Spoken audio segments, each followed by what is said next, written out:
Hello and welcome to Front Row Racing's World Series race highlights of round 10 in Hungary. A very tight, twisty racetrack we have here at the Hungaroring, making our way down the hill into the fast section of turns 3, and then where Massa had its crash many years ago, turn 4, the blind apex. Up the hill now to where the track gets even tighter than it has done before, the Mickey Mouse chicane of turns 6 and 7. Now it's all about carrying the speed through sector 2 and into the fast chicane. Down the hill now into turn 12, and we make ourselves ready for the final 2 corners where overtakes can be made. But really, you might as well just wait for the start-finish line. Alright, it's time now to hand over to the commentary team for the race.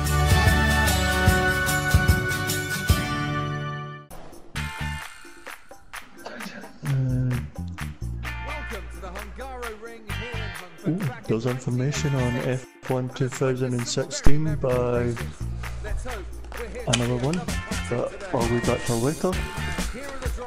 Okay, I'm back with us, so I've no idea what you may have been talking about there then, Ray, other than something at the end about F1 2016.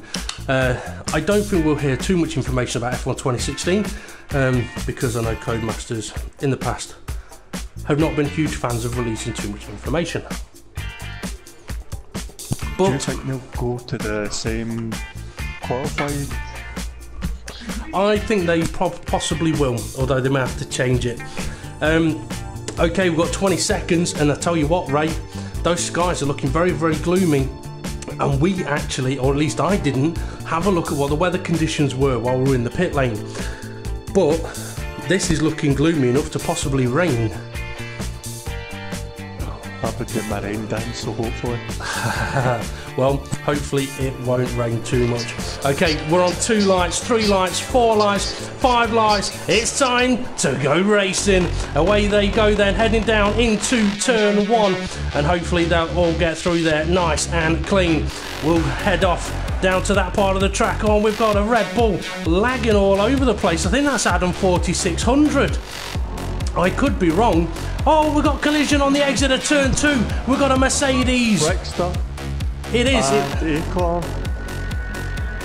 Yeah, Adam 4600. He has got awful lag at the moment. So for any of the drivers who've got engineers, just give them a word of caution to try and avoid Adam 4600 as best as possible. Up at the front we've got Williams, Mercedes, Williams by the looks of it, so that'll be Hindle, Dave the Harp, Hybrid Nuke, and Hybrid Nuke will want to get past Dave the Harp as quickly as possible. Holtz behind up to 7th. Richard Davey and Adam 4600 are getting quite close together. We touch in the chicane. We've got Paul falling behind them. And Paul, he's getting the power down. He's like, I'm not waiting around, but it looks dead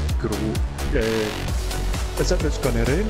It does look like it could rain. It's been one hell of a start to the race though. I mean, like I say, Paul has gone from the back of the grid up to 7th place. He could have a slightly huge benefit of perhaps not being able to use his own setup, in that he'll be running 6.6 aeros at the moment. It'll help him in the fast parts of the circuit. Oh, Richard Davey!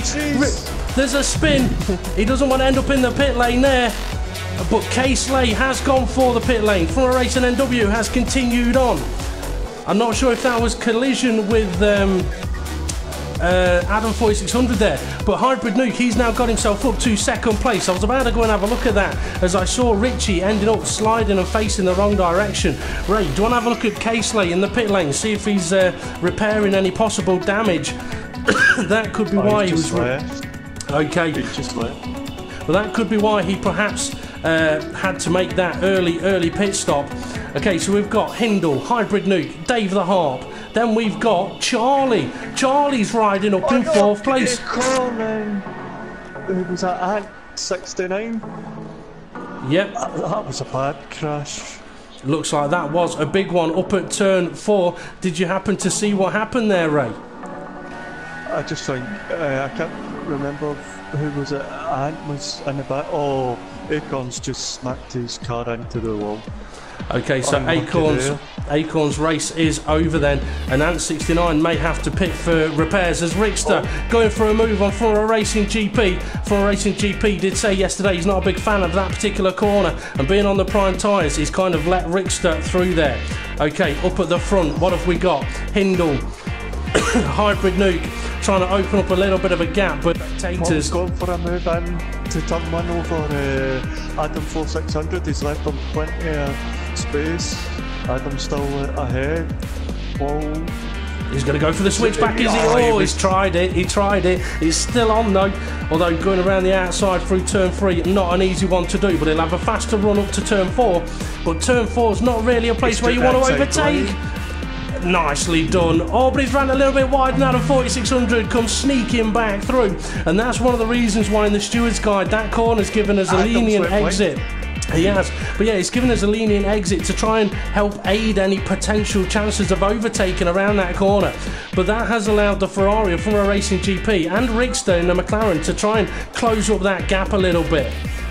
Okay, behind those we've got Richie Davey, 9th place, from a Racing NW in 10th. K Slate down in 11th, he's on a set of option tyres, and 69 on option tyres in 12th, and I think he has made a pit stop for repairs. A bit of contact. I don't know if that was a wee bit of lag, and now he's put Rickster. He had a wee touch of Rickster, and Rickster had to go wide. I mean, it was very odd on the first lap of the race how Adam 4600 seemed to be out in front and with a lot of lag. I don't know whether he's had a massive jump start, but here goes Rickster, DRS open, up the inside of Farfba. So side-by-side round turn 1, Rickster will have another shot of DRS, and from a Racing GP trying to close up. He's on the prime tyres and he's closing up, but Paul's going to try the inside now. Rickster giving him the room. And this battle could continue. Paul's tried an overtake up into turn 4 already. Hasn't quite worked. Might try it again, but also might think better of it. No, he is having a look, but does think better of it. But now he's got to be aware of the car behind him. A bit of a battle going on for second and third. No, Charlie not quite close enough, but is closing that gap now. Paul so close to that wall. Sorry to butt in there. Paul was so close to that wall, keeping it tight. He's got the run. I think he's got the overtake. Yeah. He has, as I said, running there. It'll be 6.6 aeros on his car. His car will be fast in a straight line compared to anybody running higher aeros, but it will punish the tyres more, and it could suffer more through sector 2. And I tell you what, Richie Davey, he's now closing up on the back of this battle, and these guys are beginning to catch up to Adam 4600. Oh, Paul's ran a little bit wide. Rickster up the inside and manages to sneak through. Excuse me, I really do apologise for my coughing. But this is an interesting situation for the likes of, say, Front Row Racing GP. Oh, Paul's going for a move into the Mickey Mouse. Thankfully, decides better. That's a chicane where you can overtake, but it really, really takes some cojones and a lot of respect from the driver that you're going to try going up the inside of. DRS, is it going to be enough for an attack? He's close, may get up alongside. They are side by side then into turn 2. And Hindle just manages to keep ahead, but Hybrid Nuke's now going to have the better run through 3. Could catch up towards 4, but really, as mentioned, you don't really want to go for it into 4, and they don't. Charlie, he's got ahead of Dave behind them.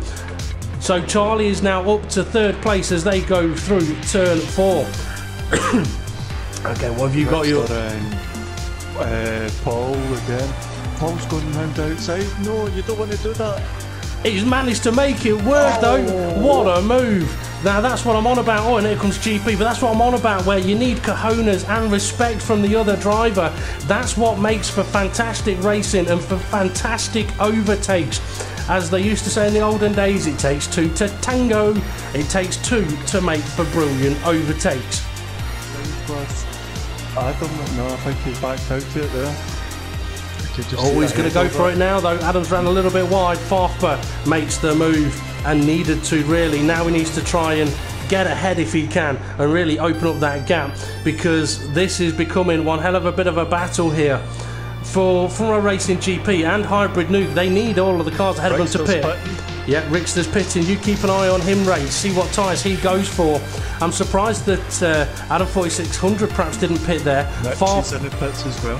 So Richie Davey, he's pitting again. Oh, Front Racing GP going for the overtake. Oh, car coming out of the pits. That's Hindle. Oh, this is getting very, very busy into turn 1. Oh, and now contact. Hybrid Nuke and Front Racing GP. Oh, come on, guys. You've got to be keeping it cleaner than that. People might be wanting to win races and win championships, but whoever was at fault there has just kind of ruined that one for everybody there. And Front Racing GP's now got no front wing, and he's found that out now. Okay, Hindle, he's pitted and is now in 5th place. Sometimes I do wonder whether the drivers just think, okay, there's a car there, I'm going to overtake, or whether they think, you know what, let's just take my time. Now Hindle's just given Adam 4600 a little bit of a nudge. At the end of the day, this is a racetrack where, yes, it's difficult to overtake, but you've got to be clever about how you do your overtaking. Charlie and Dave the Harp having a good wee battle up at the front. Oh no, contact is... As soon as you say it, a little bit of contact, but you are going to get a little bit of contact in racing, and even with the collision that we saw at turn 1, sometimes Charlie's in the pits. He is, and Dave continues on. Sometimes cars will come together in such a way that the only thing that is going to happen will be that both cars spin. Farfba, he's also into the pits now. A wee battle. Oh no! That was a wee. Oh no! Respect, Adam. Respect. So I'm guessing there that Adam's punted the other Adam a little bit towards the barrier, and he's done the one thing that can help you avoid a penalty. That is, you back off, you let the guy retake the position, you avoid getting yourself a penalty, and it just simply shows respect to everyone. He can now make the overtake correctly and continue on. Farfba, he's up to 5th place, 16 seconds off the lead. I think he's running the option tyres again. Yes, he is. So, 2 Ferraris, V1 Red Bull. What's going to happen? DRS will be available as Casely comes sliding out of the final corner. Here we go then, up the inside. You get on the brakes at the right point, that'll be move done. Casely may be able to sneak through as well. He's going to try, but the Red Bull's quick on the exit by the looks of things. He is. He's managed to stay ahead. Oh, GP chucking up the inside into 2. Got to be careful doing that one, but it is possible. Now through 3, and this is where Casely's going to catch up, but he's got to be careful because the last thing he'll want to do is take out his teammate. Oh, it's the nearly 3 wide into turn 4. Very, very tight. Ray, keep an eye on the leaders. I reckon some of them may be pitting fairly soon again. Hybrid Nuke potentially in the next lap. But Front Racing GP is getting a little bit perhaps frustrated here at the moment as he needs to get past this Red Bull. Now we saw it. Got battle with Charlie and Dave. Oh, GP's going for it, sorry, trying to go for it. I can't remember exactly what corner number it is, but manages to make the move. A very nice one there as well. Okay, it's Dave the Harp and Charlie, was it you said? Yes. So Charlie, 3rd place, Dave the Harp in 4th. Dave having a look up the inside into 2, Charlie having absolutely none of it.